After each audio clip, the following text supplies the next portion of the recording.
तो प्रभु श्री राम जी के पिता का नाम था दशरथ, दशरथ के पिता का नाम था अज, अज के पिता का नाम था नाभाग, नाभाग के पिता का नाम था ययाति, ययाति के पिता का नाम था नहुष, नहुष के पिता का नाम था अम्बऋषि, अम्बऋषि के पिता का नाम था प्रशुश्रुक, प्रशुश्रुक के पिता का नाम था मरु, तो मरु के पिता का नाम था शिग्रक, शिग्रक के पिता का नाम था अग्निवर्ण, अग्निवर्ण के पिता का नाम था सुदर्शन, सुदर्शन के पिता का नाम था शंखण, शंखण के पिता का नाम था प्रवड्ड, प्रवड्ड के पिता का नाम था अंशुमन, अंशुमन के पिता का नाम था दिलीप,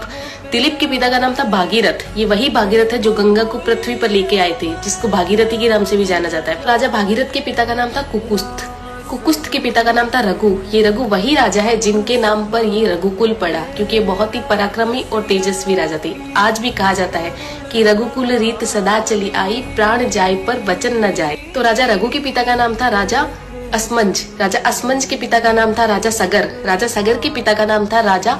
असित, राजा असित के पिता का नाम था राजा भरत, राजा भरत के पिता का नाम था ध्रुव संधि, राजा ध्रुव संधि के पिता का नाम था राजा सुसंधि, राजा सुसंधि के पिता का नाम था राजा मानधाता, मानधाता के पिता का नाम था युवानाश्री, युवानाश्री के पिता का नाम था दुंदुमार, दुंदुमार के पिता का नाम था त्रिशंकु, राजा त्रिशंकु के पिता का नाम था राजा पृथु, राजा पृथु के पिता का नाम था अनरण्य, अनरण्य के पिता का नाम था राजा बाण, राजा बाण के पिता का नाम था विवस्वान, राजा विवस्वान के पिता का नाम था राजा मनु, राजा मनु के पिता का नाम था इक्ष्वाकु, इक्ष्वाकु के पिता का नाम था राजा कुक्षी, राजा कुक्षी के पिता का नाम था राजा विकुक्षी, राजा विकुक्षी के पिता का नाम था राजा कश्यप, राजा कश्यप के पिता का नाम था राजा मरीचि, राजा मरीचि के पिता का नाम था ब्रह्मा जी। तो इस हिसाब से हमारे प्रभु श्री राम जी ब्रह्मा जी की 39वीं पीढ़ी है, 39th। तो ज्यादा से ज्यादा ये वीडियो शेयर कीजिए, क्योंकि आने वाला इतिहास ये नहीं बोलना चाहिए कि सनातनियों को मुगलों का इतिहास तो पता था और खुद का इतिहास नहीं पता था। तो ज्यादा से ज्यादा इस वीडियो को शेयर कीजिए। जय श्री राम।